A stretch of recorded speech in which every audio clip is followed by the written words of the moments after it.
Hello, I am Katie Cully, and I am doing my multiple genre research project on Bobby Gibb in the Boston Marathon and the book Girl Running.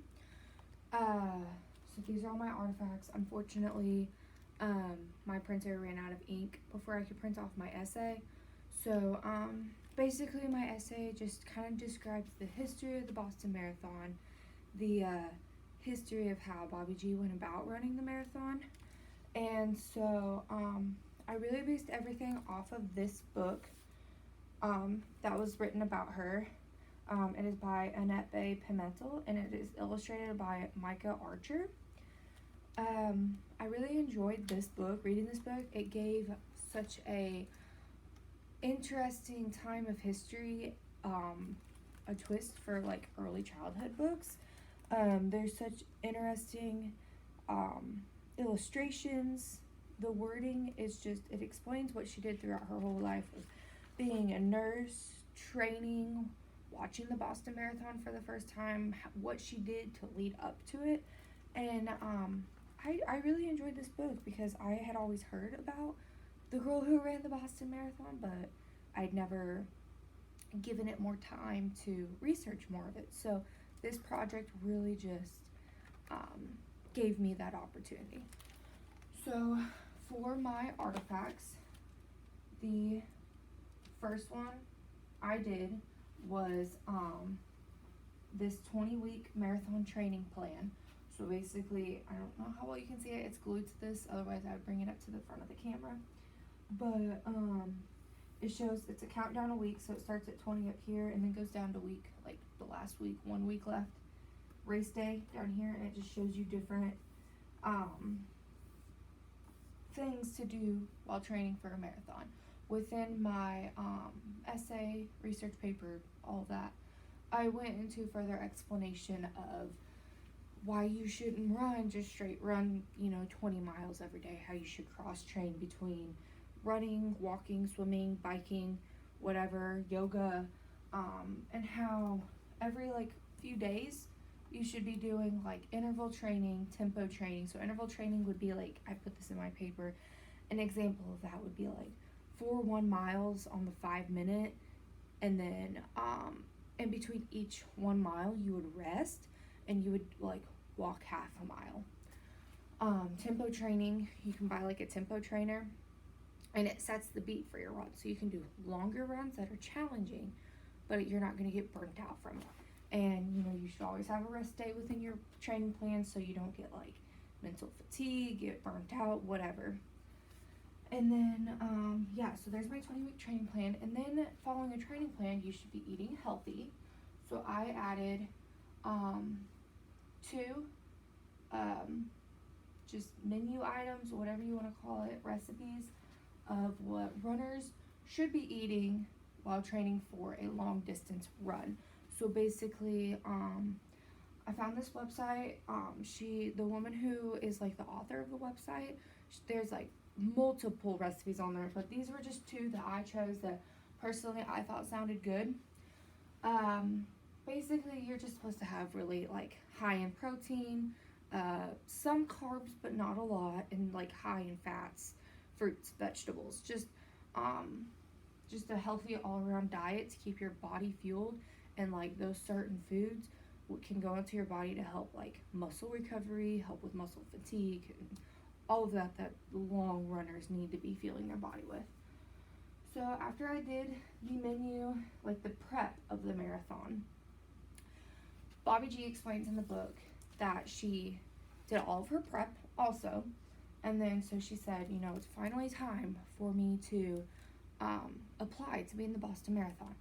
So she filled out the application, sent it in, and basically she got a letter back from the Boston Marathon Committee about how she could not run in the race because women were not physiologically like enough to run 26 miles. So my next artifact that I did with an old shoebox of mine, I painted it white, but I wrote her letter that I believe she could have written back on the shoebox. So basically, I'm not gonna like read this all to you, but I wrote it in the point of, I'm writing you this letter. I will be running in the race because you're giving me a chance to change the world for not just myself, but all women in sports and all women in general.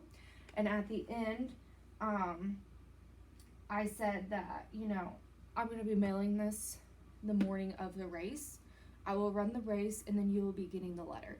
So it's kind of like it was her way of like saying, I'm not going to let people, like men, stomp all over me anymore. Like, this is what I want to do. I've trained for this all my life. I made, a vow to myself that I was going to run this marathon 2 years ago.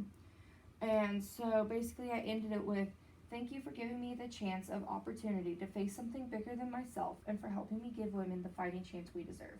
Sincerely, Bobby G. And I personally feel like this letter was my most favorite part about this whole entire thing because I got to, just like kind of go back in time to, 1966 when she applied for the Boston Marathon.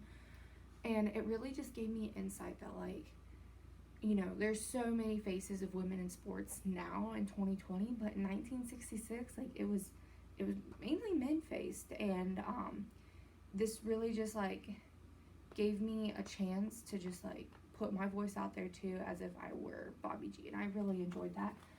And so part of the shoebox too, I didn't want an empty shoebox. So I did put in an old pair of my own running shoes that I used whenever I ran cross country in high school. Doesn't really, it goes with all the artifacts, but I wanted to put them in there just so I didn't have like an empty shoebox. So my next artifact would be kind of what runners wear during the race. It is considered their number. So this one is, I just Googled Boston Marathon running number, and I kind of drew this based on what I found on Google. It's not the best. I'm not an artist. I can't draw. Can't really do any of that. So, I tried my best on this though, and I kind of based it off of what they looked like in 1966. So Adidas is like the sponsor of it all. This would be your number. This, like 4 here, I tried to figure out what that was, but I think it's like your group. So they register people in like groups. So group 1, group 2, group 3, group 4. So I'm assuming this would be like group 4. And then this is like the little barcode that they would scan you with to like check you in. And then 1966 Boston Marathon. John Hancock, his signature is on all the running numbers, and then just the little like Boston heart that we have all seen. And then the next and final artifact that I have is my Good Luck Runners poster that someone might hold up while the runners are running by and they would see that. So I put this here because Hopkintown is the start of the race, and that's where a lot of people go. It's like the biggest area is the start of the race and the end of the race. And so I put Hopkintown start because I think I would want somebody to have like this Good Luck Runners banner at the start of the race, like saying, good luck, like you got it, you're gonna do great. So, and I kind of did it in like the colors of the Boston Marathon. A lot of them were in like this yellow color and this blue color and everything. So, these are my 6 artifacts minus my essay, which is within my paper. I really just enjoyed doing this project because it just gave me so much more insight to all of this, and it gave me the opportunity to study something that I may not have personally studied if I didn't have the chance to do it. So, like I said, my 5 artifacts and this book that I would recommend to probably pretty much everybody at this point because I enjoyed it that much. So, thank you.